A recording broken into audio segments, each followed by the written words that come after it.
तर आता वळूयात छत्रपती संभाजीनगरकडे।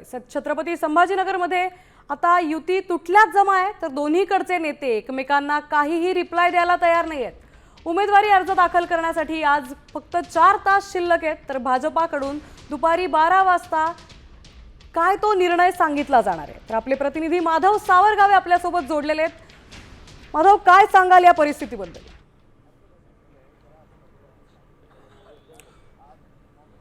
छत्रपती संभाजीनगरमध्ये शिवसेना आणि भाजपची युती तुटली। खास सांगतायत की आता युती तुटल्यात जमा आहे आणि विशेष म्हणजे भाजपकडून एबी फॉर्म ज्या ज्या ठिकाणी युतीबाबतची चर्चा झाली होती त्या सगळ्या ठिकाणी दिले जात आहेत अशी माहिती आपल्या सूत्रांनी दिलेली आहे। ज्या भागामध्ये प्रभागामध्ये शिवसेनेला तो दिला गेला होता तिथं सुद्धा एबी फॉर्म वाटण्याचं काम सकाळपासून भाजपनं सुरू केलं असलं कळतं आहे आणि त्यामुळं शिवसेनेच्या नेत्यांकडून याचं सांगितलं जाते की नक्कीच आपण बघू शकतोय आता संभाजीनगरात युती चांगलीच फिसकटली आहे, त्यामुळे शिंदे सेना आणि भाजपची युती तुटणार का याकडे सगळ्यांचं लक्ष लागलंय। दोन्ही नेत्यांमध्ये, दोन्ही पक्षातील नेत्यांमध्ये संवाद नाहीये।